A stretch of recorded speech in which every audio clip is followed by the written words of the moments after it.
Nutri-Sophro, épisode 20. Je t'explique comment j'ai pris 4 kilos en 5 jours sans manger plus à cause d'un choc émotionnel. Bienvenue dans Nutri-Sophro, le podcast où on parle de perte de poids saine et durable, de ton corps, de ton assiette et finalement de tout ce qui te permet de te sentir bien au quotidien. Ici, on brise le mythe des régimes, on parle émotion et équilibre et on explore comment retrouver la sérénité et la santé. Sans régime, sans stress, sans culpabilité ni frustration, c'est promis. Je m'appelle Alexandra et je suis conseillère en nutrition certifiée, sophrologue et naturopathe. Si tu es intéressé par tous ces sujets et que tu veux apaiser ta relation avec ton corps et la nourriture, tu es au bon endroit. Bonne écoute! Il y a quelques jours, j'ai vécu un choc émotionnel vraiment fort. En l'espace de 5 jours, j'ai pris un peu plus de 4 kilos. Et pourtant, je n'ai pas mangé plus, je n'ai même pas fait de crise ou de compulsion. Je n'ai rien changé à mon alimentation. Aujourd'hui, je t'en parle avec un petit peu de recul, la situation s'est apaisée. Évidemment, j'ai mis en place des routines et des choses que je vais t'expliquer et j'ai déjà commencé à reperdre naturellement une partie de ces kilos qui étaient uniquement dus au stress et au choc.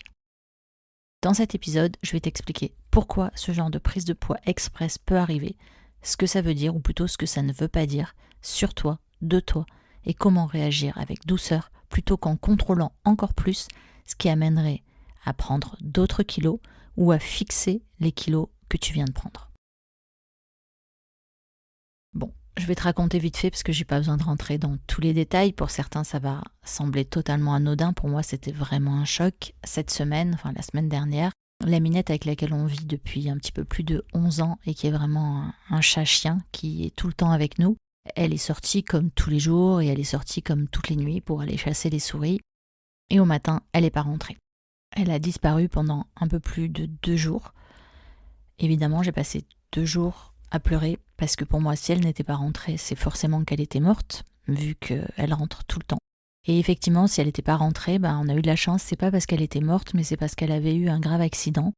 On ne sait pas du tout ce qui s'est passé. On l'a retrouvée vendredi matin, elle a réussi à se traîner jusqu'à la maison. Et vendredi matin, on l'a emmenée en urgence évidemment chez le vétérinaire. Elle avait pas de...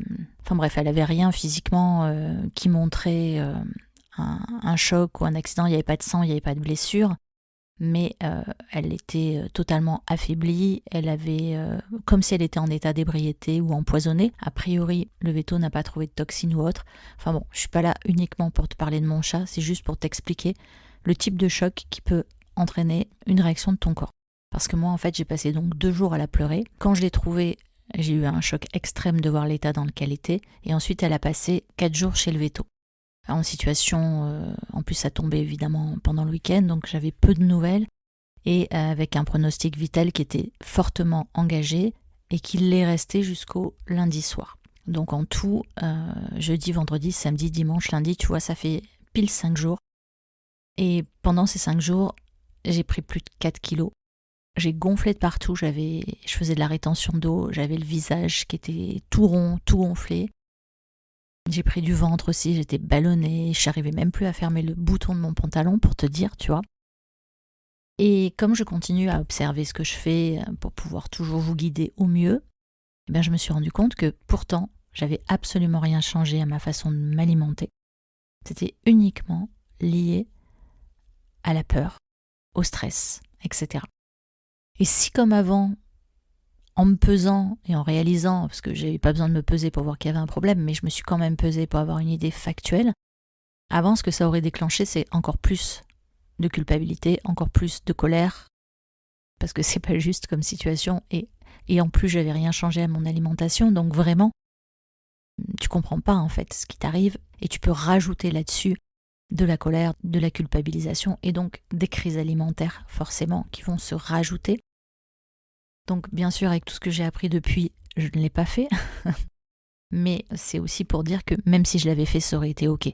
Tu vois, même si j'avais torpillé le paquet de gâteaux, le paquet de cookies, le pot de Nutella ou la tablette de chocolat, ça aurait parfaitement été humain et normal. Je ne l'ai pas fait parce que dans l'état où j'étais, j'en ai même pas eu besoin.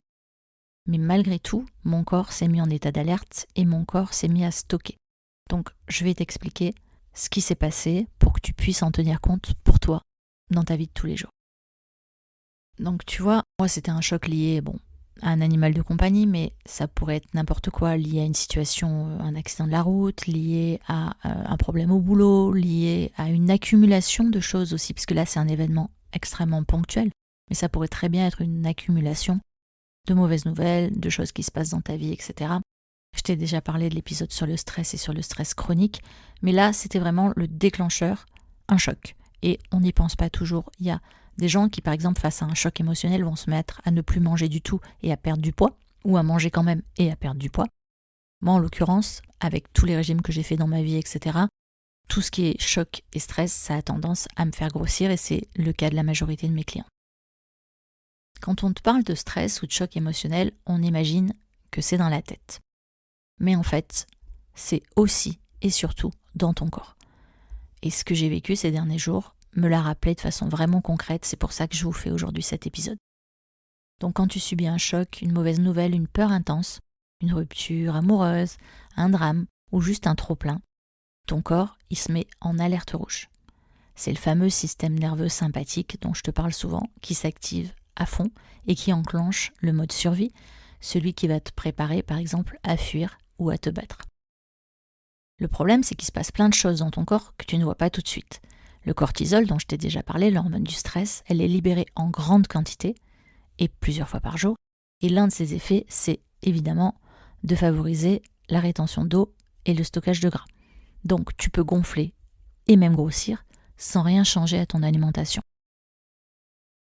Tout ça, ça favorise aussi de l'inflammation, ce qui va perturber ton système digestif, ton transit, même ta flore intestinale, et ça peut même aller jusqu'à ralentir ton métabolisme. En plus de tout ça, si tu dors mal à cause du choc, ce qui était mon cas, ton corps se dérègle encore plus puisque les hormones de la faim et de la satiété, leptine, ghrelin, sont impactées par le manque de sommeil. Et tout ça, ça peut brouiller tous tes repères. Je te le disais dans un épisode précédent, quand tu te retrouves vraiment fatigué, tu peux aussi manger plus sans même y faire attention. Dans ce cas-là, ça n'a pas été mon cas, mais comme je disais, ça aurait très bien pu être le cas. Donc tu vois, tout ton corps se fige un petit peu, ça ralentit ta digestion, ça bloque l'élimination, et ton corps se met à garder en réserve pour essayer de gérer tes émotions. C'était pour te dire que tout ça, c'est pas uniquement dans ta tête, ton corps il fait de son mieux pour encaisser et digérer ce qui t'arrive, et oui, ça se voit sur la balance, mais même si tu n'as rien changé à ton alimentation. Parce qu'on parle beaucoup, j'entends beaucoup parler d'alimentation émotionnelle, de compensation, etc.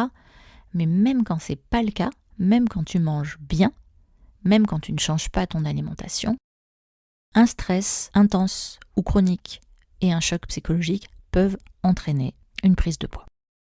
Alors, je ne vais pas te laisser avec ça, évidemment, tu t'en doutes. Je vais déjà t'expliquer ce que moi j'ai choisi de faire.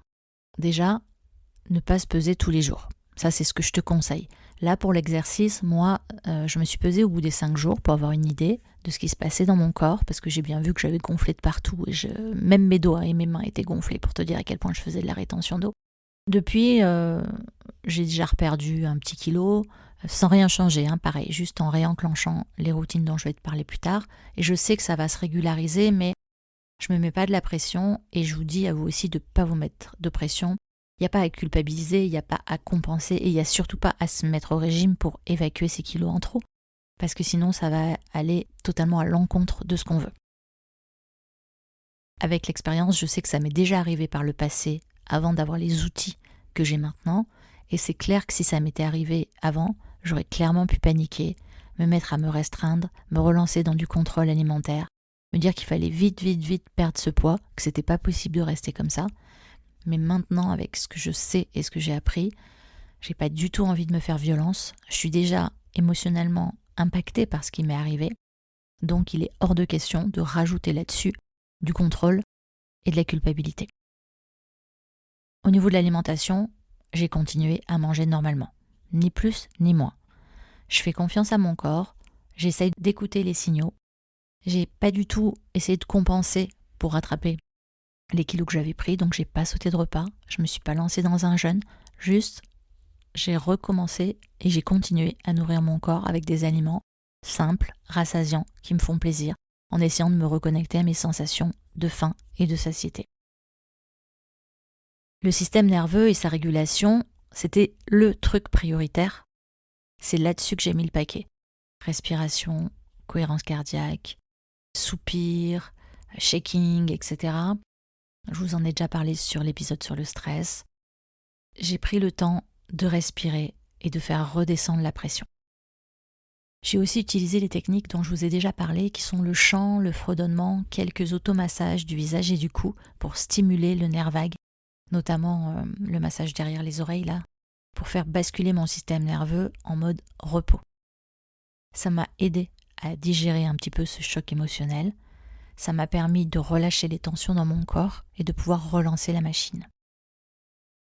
Alors évidemment, depuis, j'ai récupéré ma minette chez le vétérinaire, donc depuis mardi dernier. Ça fera une semaine tout pile au moment où j'enregistre cet épisode qui va sortir mardi matin. Ça fera une semaine demain. Quand je l'ai récupérée mardi soir, elle était vraiment encore dans un très très très mauvais état. Donc j'ai quand même décidé d'enclencher, de prendre soin de moi, avant même de savoir comment ça allait se passer et si on allait pouvoir la sauver, parce que je savais que si je la perdais, ça allait forcément me rajouter un choc supplémentaire et qu'il fallait que je sois armée pour pouvoir me protéger de ça. Au moment où je vous parle, elle va bien, elle va mieux, elle est sous traitement médicalisé, mais on n'a aucune idée de ce qui va se passer par la suite, si c'est quelque chose qui va revenir dès qu'on va arrêter les médicaments, ou si c'est quelque chose qui lui est arrivé et qui va passer, parce que les animaux ont aussi une capacité à se soigner qui est parfois exceptionnelle. Donc évidemment, je croise les doigts pour que ce soit ça. On verra bien, mais en tout cas, ce qui est sûr, c'est que quoi qu'il arrive, je ne peux pas laisser ça impacter ma propre santé. Alors évidemment, je dis ça parce que là, pour l'instant, elle est à côté de moi en train de faire dodo et qu'elle va très bien. Évidemment que si dans une semaine ou dans 15 jours, je m'aperçois qu'en fait, ces jours sont comptés, évidemment que je vais avoir besoin de retravailler aussi sur moi pour accepter ça, mais on n'en est pas là. Et pour l'instant, par rapport à moi, j'ai décidé donc de me protéger et de prendre le meilleur qu'il y avait à prendre avec elle en attendant de savoir ce qui allait se passer pour la suite. Ensuite, par rapport à ce que j'ai mis en place, j'ai mis un gros focus sur mon sommeil et mon repos. Évidemment, mes nuits étaient agitées avant que je la récupère et aussi un petit peu après que je l'ai récupérée, puisque je passais mon temps à brancher ma caméra de sécurité pour voir comment elle allait. Donc j'ai pris sur moi, j'ai mis des moments de calme dans la journée. J'ai décidé de faire quelques méditations guidées, respiration dont je vous parlais, cohérence cardiaque, etc. Mais pour pouvoir dormir et remettre les compteurs à zéro, j'ai essayé de m'appliquer à moi-même les conseils que je vous donne, c'est-à-dire que dans la journée, je prenais un carnet et je notais mes émotions, comment j'étais, etc. Et j'essayais de déverser toutes les choses qui me traversaient pour pas que ça tourne en boucle en pensée parasite au moment de me coucher. Parce que c'est un peu tard au moment de se coucher pour gérer ce genre de choses. Ensuite, j'ai remis en place évidemment le mouvement dans ma vie. Comme je vous le dis toujours, pas pour brûler ou pour maigrir, juste pour faire circuler l'énergie dans mon corps et circuler aussi tous les liquides qui sont dans mon corps. Donc, vous le savez, moi, mon sport de prédilection, c'est la marche. Donc, j'ai remis en place des obligations de marcher 2 fois par jour minimum, depuis quelques jours là, parce que je le fais pas forcément, enfin, je le fais tous les jours un petit peu, mais il y a des périodes de l'année où je le fais pas. Et là, c'était une période où je le faisais pas forcément. Donc, je me suis imposée, j'ai une alarme qui sonne quand je bosse, parce que je passe plusieurs heures d'affilée assise. L'alarme sonne, je me lève, je vais marcher, j'en profite pour aller faire un petit câlin à mon chat, j'en profite pour sortir un petit peu dehors, et je reviens, et ensuite je me remets à bosser. Et 2 fois par jour, je fais une vraie marche qui dure plus d'1 quart d'heure, soit dehors, soit dedans sur le tapis. Tout ça, ça remet en route toute la circulation des fluides à l'intérieur de mon corps, comme je vous disais, et donc ça m'aide beaucoup. J'ai déjà beaucoup perdu au niveau de la rétention d'eau. J'ai les mains qui ont dégonflé complètement, on voit plus du tout les gonflements. Il m'en reste encore un petit peu sur le visage et au niveau du ventre, mais ça va redisparaître avec tout mon corps qui va se rééquilibrer en fait et revenir à son état normal. Donc, qu'est-ce que toi, tu peux retirer de cet épisode ?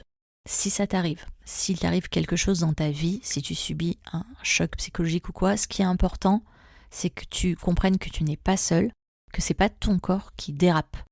Si toi aussi, malheureusement, et je ne te le souhaite pas évidemment, mais on va tous, à un moment ou à un autre, vivre des chocs, des émotions vraiment désagréables, un gros stress ou une période de turbulence dans sa vie. Et si tu vois ton corps changer du jour au lendemain ou en l'espace de quelques semaines, je veux que tu saches que t'es pas seul et que ça peut être totalement normal.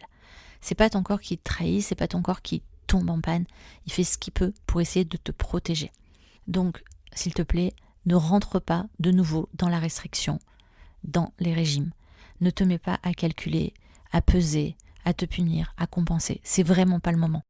Ce dont ton corps a besoin, à ce moment-là, c'est de sécurité, de repos, de douceur. Donc reviens à toi, à ta respiration, à ton rythme. Essaye de t'ancrer dans ta vie.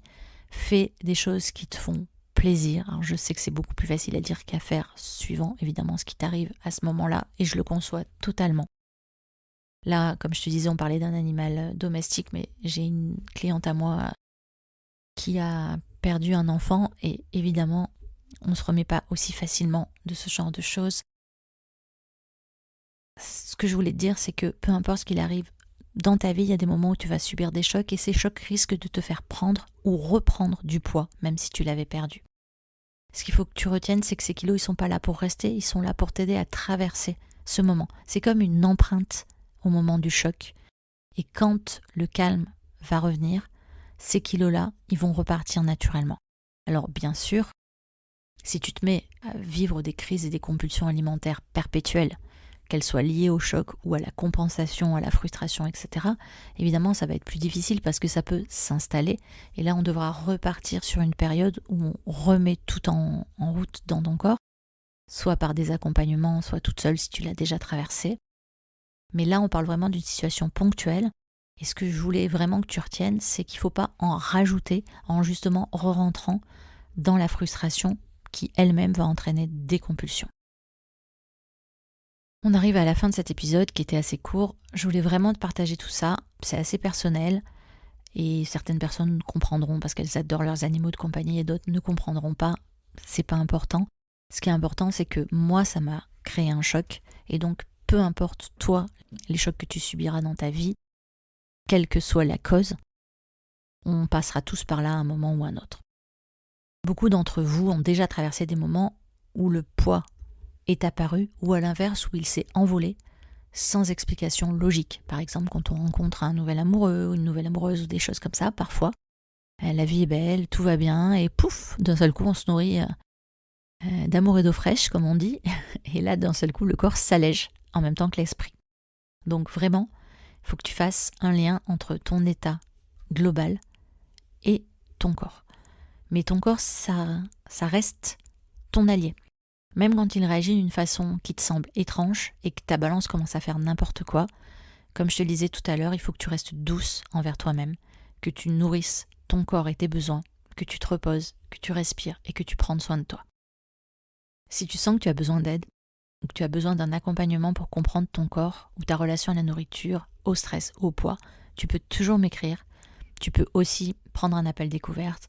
Dans tous les cas, je suis là pour en discuter. Mes DM te sont ouverts. Je voulais juste te dire tout ça parce que je pense que ça peut servir. Je te dis à la semaine prochaine.